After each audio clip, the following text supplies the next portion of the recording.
and I'm presenting Facilitating Active Learners with Web 2.0 Technology. The first thing I like to do is have you meet our team. Okay. We're all in the cloud, alright? I'm Clarisa Rosario, and I want to be a teacher. Lindsay, I worked with her in my research, and she is an IT major. Dr. Ludmila Smirnova and Dr. Bohan Lazarevic were my faculty advisors and mentors. Okay, a little bit about our research. There is a vast amount of information about Web 2.0 technologies, and it's currently, it's very current, it's very ever-changing, and it's always being updated. So there's so much that I could possibly talk about that I would like to, but I can only fit so much. Also, there were many roadblocks to acquiring our data, such as it being toward the end of the year and teachers being very busy with final exams and report cards. And also, it took a while to get approval in order for us to go into districts and get this survey information from the teachers. Just notable things about our research is that we found that many teachers were either unfamiliar with the term Web 2.0 technologies and what it really means, whether or not they use it in their teaching, and also they might lack sufficient IT support in order to implement it in their instruction. So what is Web 2.0 technology? And when I asked that, I was wondering if I could get a couple ideas as to what technologies that you all use to interact with online. Any ideas as to what Web 2.0 technology might mean?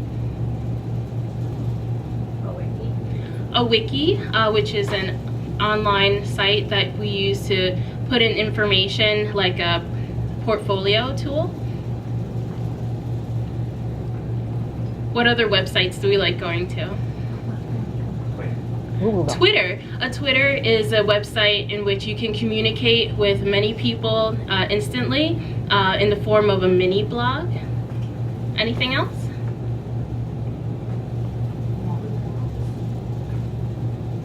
Google Docs. Okay, Google Docs. Google Docs is a tool that we use through Google, which we can interact with each other while making different presentations, different forms, and different, we can collaborate on ideas. Okay? This is a Wordle of Web 2.0 technologies. In it, we can see certain technologies such as blogging. When we blog, we kind of have an online diary where we put information and pictures and we change the layout of things. So any kind of thing that we interact with online is a Web 2.0 technology. Okay, now I'll talk about why we did this research. The rationale for performing the research was, one reason was we found that teachers are not familiar with Web 2.0 technology. As you can see by the graph, more than half of the teachers we surveyed were either vaguely or not even familiar with Web 2.0 technologies, and some of them didn't even know they were using it in their teaching. A staggering 81% of teachers were unfamiliar with what Web 2.0 really means. Okay. So the second thing, although many teachers have smart boards in their classrooms, they lack other ways to reach their students. Now, as you can see by this data, the lack of projectors, just a regular projector that would take an information and display it on the screen for the whole class to see, such as the Elmo document projector, 9% of teachers reported having that accessible into their classroom. And what really surprised me was that only 15% of respondents reported having sufficient computers for students to work with in their classrooms. So if students are not able to access this technology, how are we going to be able to get them to the next level in their learning? Okay. According to our research, technology improves the way educators teach and the way students learn. All right. Here we have a bar graph of a question that we asked teachers. We asked them, how much time do you spend using informational technologies in your teaching? And as you can see, mostly 60% of instructional time is used by teachers with educational technology. So it really shows how important this is for teachers to have access to for teachers to have support in, and professional development in. We asked teachers if they feel teaching with technology is important, and 100% of teachers agreed or strongly agreed that technology has a powerful, positive impact on teaching and learning. All right, now let's talk about where Web 2.0 came from. In 1961, the cloud computing was introduced by John McCarthy. And when I say cloud computing, what I mean is the transition from when we used to work on one computer and have everything, all the information on one, to working from different computers and accessing all our information from different locations, because cloud computing means our information is stored in a central location called a server. And you can basically go to now from different computers, mobile devices, laptops, in order to access this information. We do this without even realizing it every day. In 1968, the first PC was introduced by HP. It looked like that. It's called the HP 9100A. Okay. In 1971, the first email was sent by Ray Tomlinson. Okay. We use email daily to communicate with each other. And it's a Web 2.0 technology because we can input information into it, we can get information back from other people, and we can interact with other people. From 1990 to 1995, there was a big push for easier internet access. So we have Windows 95.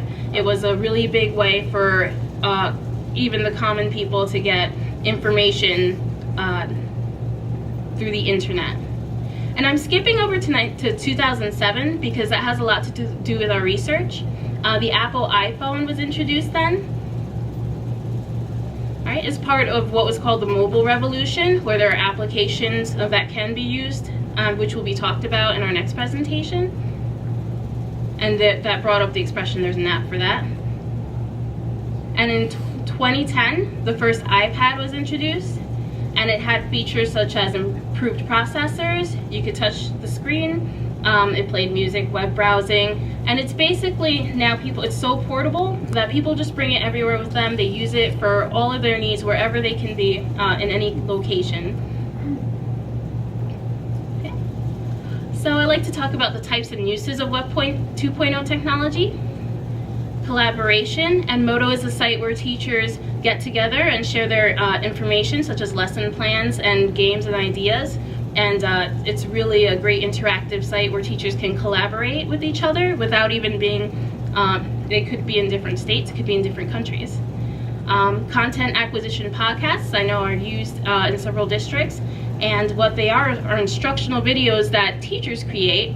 Actually, anyone could create them because it's a free program.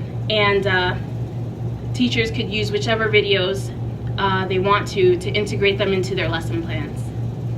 Okay.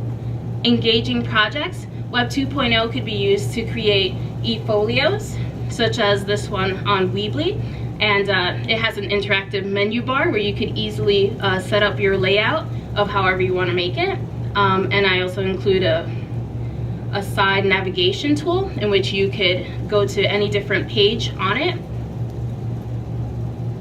And wikis, which could be used as an online classroom for teachers to bring their students and have them put in all their information, or as a portfolio tool for uploading documents and having basically an interactive website and community with your students.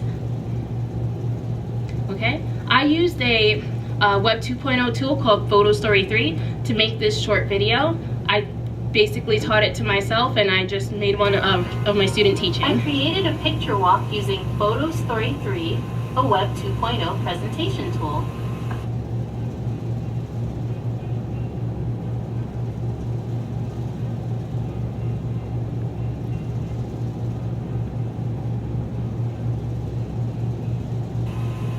Every morning, the first graders and I talked about the calendar and sang a Days of the Week song. We compared and contrasted two stories with a Venn diagram. Photo Story 3 allowed me to edit the text